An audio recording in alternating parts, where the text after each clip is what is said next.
Bueno amigos, Jorge Diegues de RBR Broadcast Depot. En este video vamos a presentarles la sección de RF o la unidad de radiofrecuencia del amplificador PJ5000UK. Cómo detectamos que hay un transistor en mal estado, cómo podemos comprobarlo fácilmente sin necesidad de calentar nada ni remover nada para probar, para volver a insertarlo si no estamos seguros. Y cómo poder entender el frente, los diferentes LEDs que nos indican. Bien amigos, vamos a mostrar primeramente en la sección de RF el panel frontal, los LEDs. ¿Qué significan los LEDs? Como vemos aquí, comenzamos de arriba hacia abajo, o vamos a comenzar mejor de abajo hacia arriba. Tenemos el verde que dice ON. Este LED está en color verde en el momento que encendemos la máquina y el menú en el display de la Power Supply debe estar en ON. De esta forma, inmediatamente se enciende el LED verde de ON. En el caso de que el LED de Power Supply no encienda, pueden haber dos causas. Una, que el cable DB37, que es la interfase de comunicación entre el CPU car y el panel car, no tenga comunicación. O que la tarjeta de vías tiene 3 reguladores en la tarjeta y son los que alimentan las tensiones bajas de este módulo de sección de RF. Esas son las dos causas por las cuales no puede encender eso.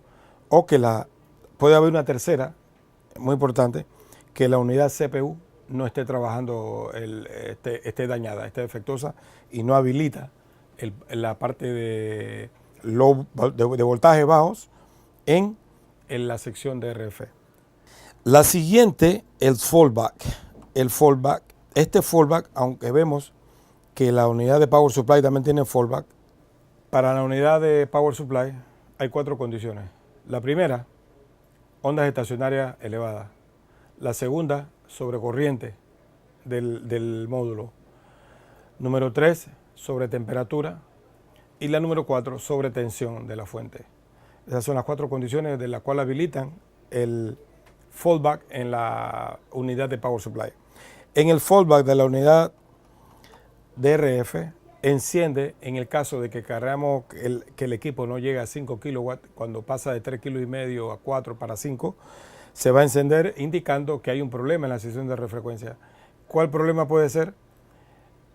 Uno, que haya un pallet o un transistor LDMOS que esté roto, o 2 transistores rotos, o que estamos sobreexcitando la unidad de RF con demasiada excitación. ¿Cómo podemos comprobar que un transistor está malo? Lo veremos después a continuación. Bien, la mayoría de los casos cuando se enciende la luz de fallback que hay un pallet roto en cortocircuito, en el caso de que el drain se ponga en corto a masa, quema el fusible, abre el fusible y se va a encender la alarma que dice fuse blow. Se va a encender la alarma. Ambas alarmas se van a encender porque al estar el drain en cortocircuito con el source, va a romper el fusible de 25 amperes que hablamos anteriormente. Lo va a romper y se van a encender las dos alarmas.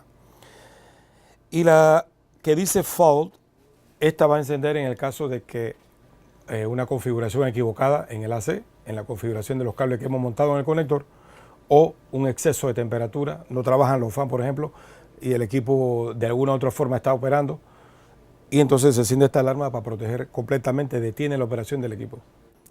Bien amigos, vamos a mostrarles ahora cómo medir con el equipo sin energía, no está energizado, cómo medir.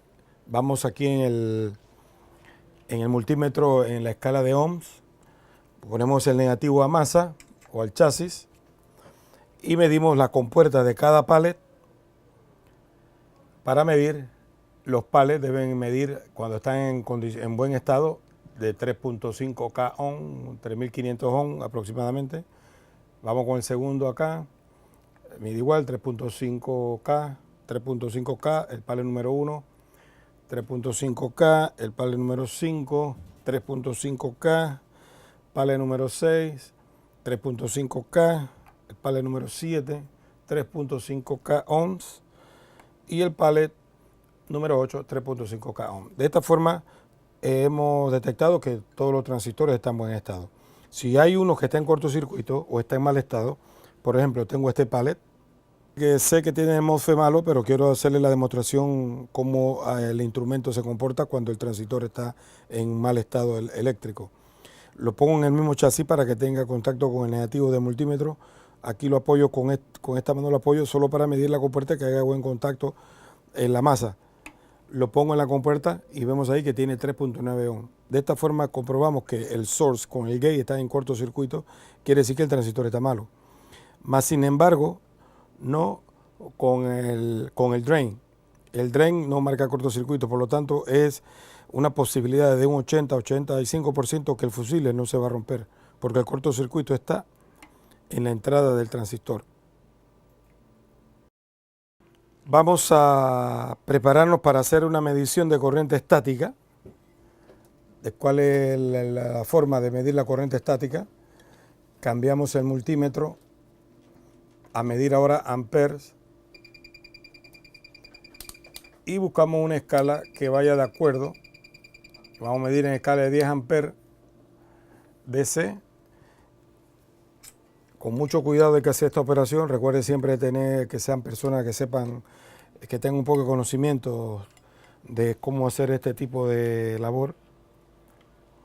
Es muy importante eso, que no se ocasionen un daño y tampoco un daño mayor al equipo. Vamos a escoger aquí un pallet.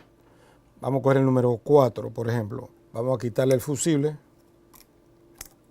Esto lo ponemos siempre por seguridad, en el transporte no se vaya a caer el fusible, entonces lo aseguramos de esta forma con la vibración del transporte. Bien, tenemos el multímetro en la escala de miliamperes, en escala de 10 amperes, que es en este lado. Tenemos aquí nosotros el flux 187.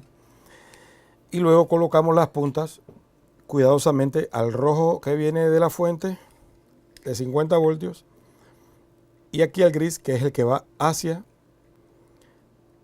el pallet.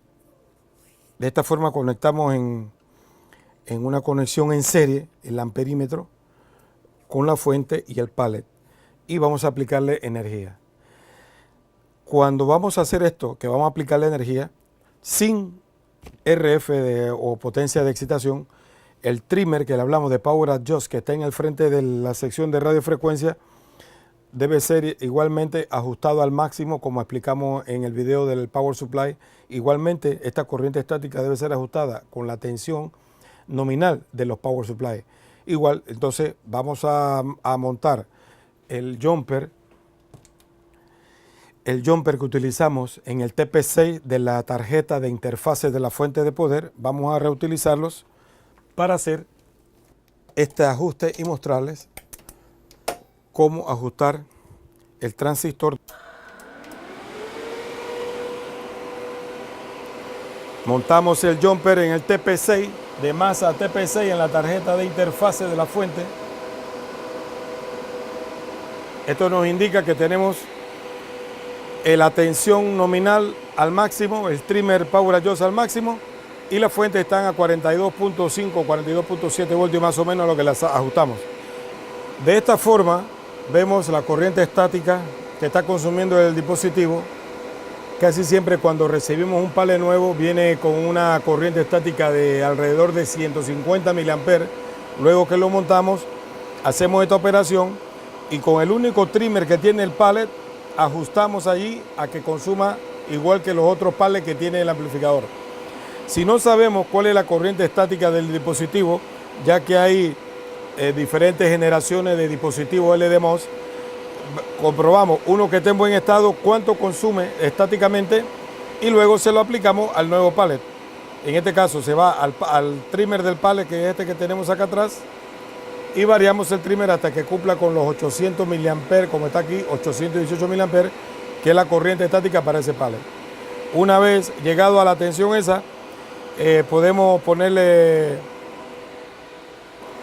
escoja su color favorito, esmalte de uña, para bloquear el trimmer para que cualquier movimiento en el transporte, etcétera, no se vaya a mover de su posición. De esta forma hemos ajustado el primer dispositivo o el primer LDMOS Esto lo repetimos uno por uno a cada uno de los transistores o a LDMOS. Lo repetimos con la misma corriente estática, uno por uno, y de esta forma logramos calibrar todos los dispositivos a la misma corriente estática. Bien amigos, vamos ahora a hacer una muestra de cómo reemplazar el LDMOS del pallet. El pallet tengo uno fuera que está defectuoso, pero no es necesario sacar el pallet del módulo para hacer esto, se puede hacer internamente en el pallet. Bien, como les dije, ya nosotros sabemos que este LDMOS está defectuoso. Esta es la salida, aquí está la entrada del pallet, la entrada de RF. Ponemos el medidor en la compuerta y vemos que tiene 3.8 ohm. Eso significa que el source con el gate está en cortocircuito, pero más no, el drain con masa no tiene continuidad, está abierto, perfecto. Quiere decir que no está en corto el drain con el gate. Cuando el transistor se pone en corto el drain con el gate, es muy importante revisar la R3, una resistencia que está en el plano que le vamos a mostrar posteriormente. Una resistencia SMD que está aquí en el pallet, en el circuito de vías o en la parte de polarización del pallet. Debe tener 100 ohms, la R3, 97 ohms, quiere decir que la resistencia está buena. Mide esto porque está montada en el circuito, pero es 100 ohms. Cuando se cruza los 42 o 44 voltios que utiliza el drain y se pone en cortocircuito con el gate, esta resistencia se abre para evitar que esa tensión tan alta vaya para el circuito de vías y cause un destrozo en la parte baja en el circuito de polarización del pallet. Cuando ya sabemos que eso está en cortocircuito, que lo vamos a remover por protección, vamos al trimmer que ajusta la corriente estática y le bajamos un poco, le damos unas cuantas vueltas a reducir, cosa que cuando montemos el nuevo dispositivo sabemos que vamos a estar en el mínimo de corriente estática y tenemos que llevarlo después, una vez montado en el amplificador o reemplazado el LDMOS, entonces poder ajustar del mínimo a la corriente estática que debe llevar el dispositivo. Eso es un consejo muy importante que deben tenerlo en mente para cuando se va a hacer el ajuste de vías, no venir de la parte alta hacia la parte baja, sino de la parte mínima, buscando la corriente estática adecuada al dispositivo. Bien, para desmontar el dispositivo, nosotros hacemos el siguiente procedimiento, lo soltamos. Ya les dije, puede ser dentro del equipo, no hay necesidad de sacar el pallet, al menos que haya un daño mayor, que se necesite trabajar libremente.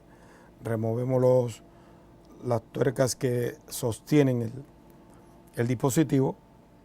Una vez que está suelto, podemos coger un bisturí o una cuchilla de este tipo y procedemos a cortarlo de esta forma.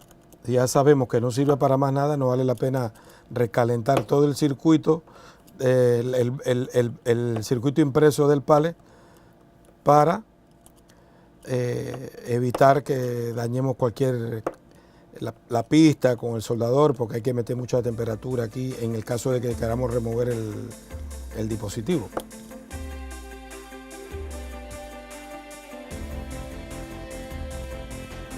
Ahí sacamos el dispositivo.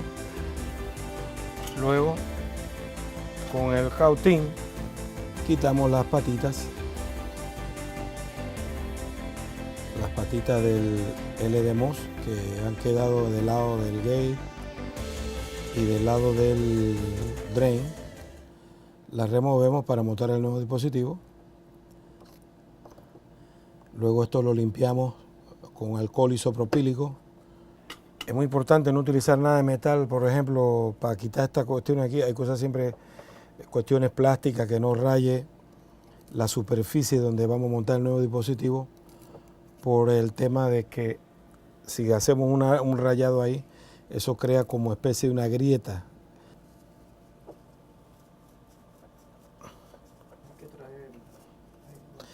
El tema es dejar lo más limpio posible, que no tenga el compound. Luego montamos el nuevo dispositivo y montamos la pieza que lo sostiene. Le ponemos el compound y lo montamos en el transistor. Montamos las tuercas y lo apretamos con la herramienta, siempre y cuando haciéndole un torque que sabemos que está haciendo ya presión sobre el dispositivo. Y al final comenzamos soldando, primero por la parte del drain y luego por la parte del gate, soldamos los puntos. Esta es una forma sencilla y práctica, no hemos recalentado absolutamente nada en el circuito impreso del pallet y evitamos ocasionarle un daño al pallet por el calentamiento. En consideración esto, muy importante, tener personal cualificado para hacer este tipo de labor. Jorge Diegues, para servirles desde Broadcast Depot y RBR USA.